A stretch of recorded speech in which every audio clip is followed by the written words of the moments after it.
3,5 тысяч обращений с начала этого года приняло Башкортостанское региональное отделение Ассоциации юристов России. Чаще всего жители обращались по вопросам невыплаты алиментов, а также ЖКХ. Что еще находилось в топе, а также резонансные законодательные инициативы Госдумы обсудим прямо сейчас в программе «Интервью» в эфире главного телеканала Республики. Сегодня с нами Ирина Панькина, первый заместитель председателя Комитета Государственной Думы по государственному строительству и законодательству, председатель Башкортостанского отделения Ассоциации юристов России. Ирина Александровна, здравствуйте. Здравствуйте. Спасибо, что вы пришли к нам сегодня на интервью. Давайте начнем наш разговор с вопросов по Башкортостанскому отделению АЮР. Да, вот такое количество обращений, о чем оно говорит, и как вы характеризуете, каким были вот эти, получается, 11 месяцев с начала года, да? Ну, немножко истории. Башкортостанское отделение Ассоциации юристов России имеет богатую историю. Мы работаем почти 14 лет. Исторически это было самое большое региональное отделение, самое статусное со времен, когда отделением руководил Ради Фаридович Хабиров, Андрей Геннадьевич Назаров. И сейчас в наших рядах порядка 1300 профильных специалистов, которые помогают жителям Республики Башкортостан по оказанию юридической помощи практически каждый день. Вы абсолютно правы, почти 4000 обращений уже на сегодняшний день отработано нашими юристами. На днях предоставления бесплатной юридической помощи. Мы проводим социологические срезы тех жалоб, которые поступают к нам, алиментные обязательства, земельные споры, проблемами ЖКХ. И вот буквально, наверное, последние полгода наметилась новая тенденция. Это киберпреступность, это защита персональных данных. К сожалению, наш регион не исключение. В целом, это проблема на федеральном уровне обстоит очень остро. Мошенничество с банковскими картами, телефонное мошенничество – это все то, с чем предстоит заниматься на федеральном уровне именно с точки зрения законодательного регулирования. Есть ли диалог с властями и, возможно, какие-то обсуждаются проекты совместные?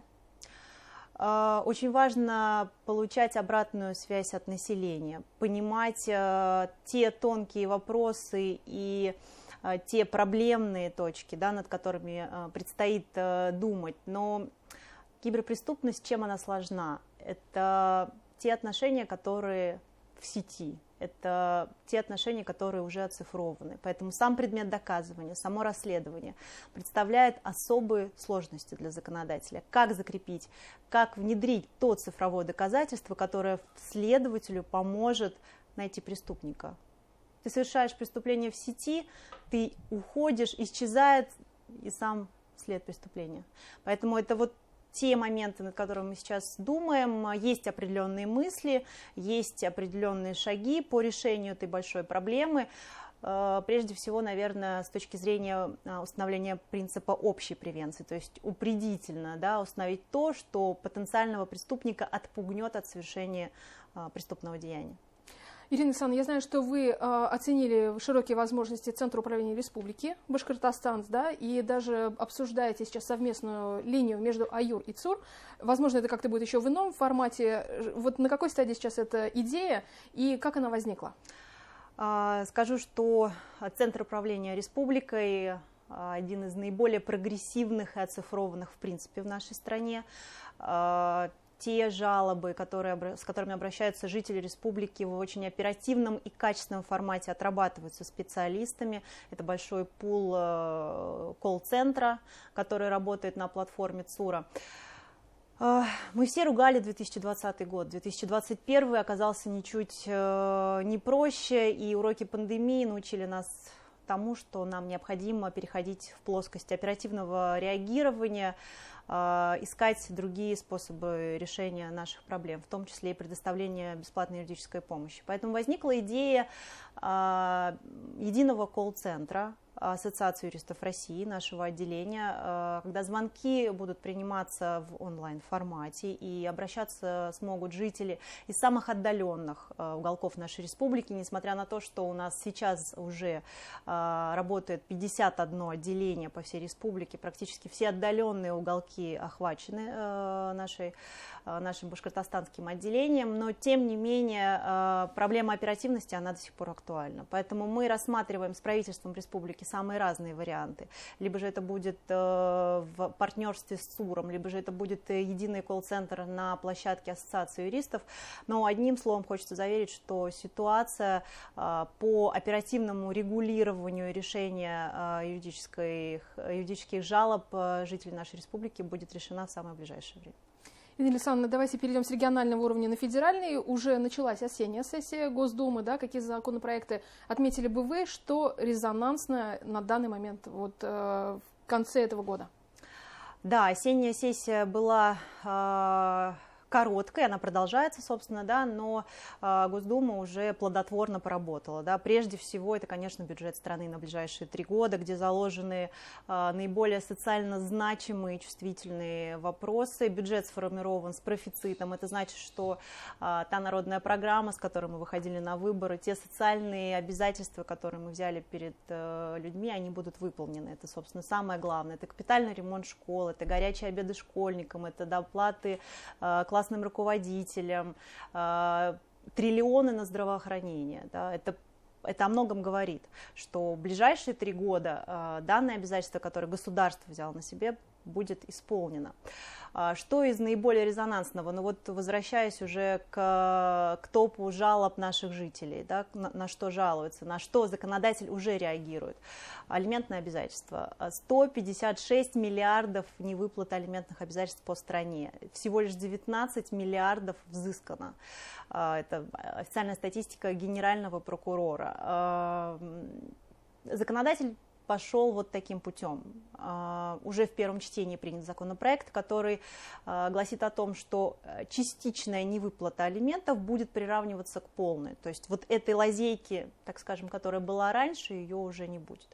Изменения предполагаются в административный кодекс. Если же без уважительных причин неплательщик злоупотребляет своим правом и систематически нарушает, то здесь уже будет включаться в силу уголовное судопроизводство. Что еще вот в разрезе самых последних событий, да, это лихачество на дороге. Это то, чем мы занимаемся здесь и сейчас. Я надеюсь, что в самое ближайшее время в Госдуму будет внесен законопроект, который предполагает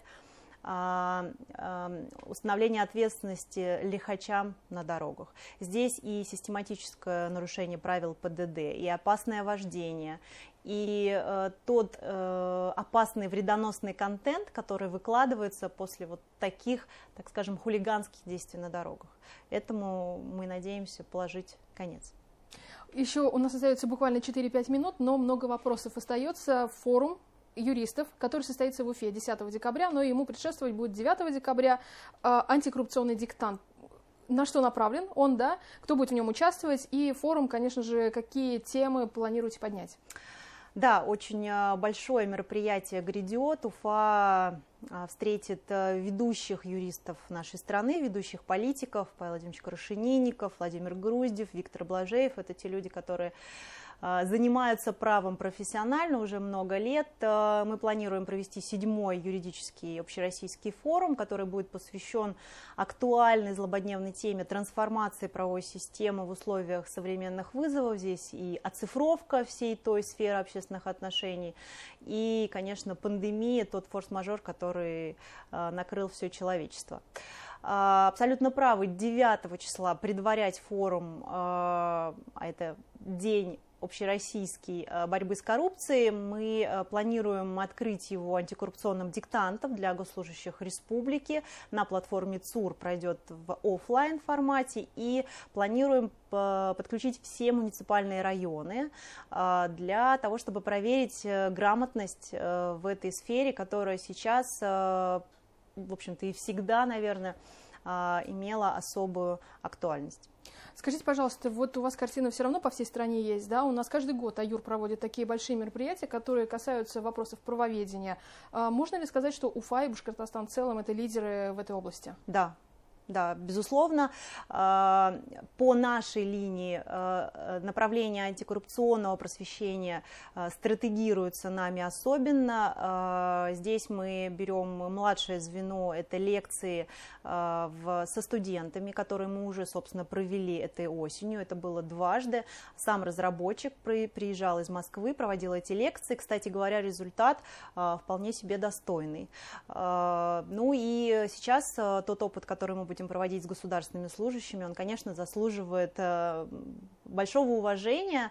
В этой связи хочется поблагодарить премьер-министра правительства Республики Башкортостан Андрея Назарова, который откликнулся на эту идею, воодушевился, и вот Кабинет министров, я думаю, с успехом справится с такой непростой задачей. Еще раньше, чем состоится форум в Уфе, юристы по всей стране будут отмечать профессиональный праздник. Вот к чему вы можете их призвать, Ирина Александровна? Ну, прежде всего, я хочу поздравить юристов с предстоящим профессиональным праздником. Юрист – это не просто работа, это самая настоящая миссия. Поэтому хочется пожелать, конечно, здоровья в наше непростое время. Хочется пожелать энтузиазма, поскольку зачастую юристы, я вижу это и по своему отделению, башкортостанскому отделению, работают на энтузиазме и воодушевлении. Ну и, конечно, успехов в таком непростом, но очень нужном деле для наших граждан. Ирина Александровна, будем с вами на связи. С удовольствием увидим вас здесь, в нашей студии, еще не раз. Спасибо большое.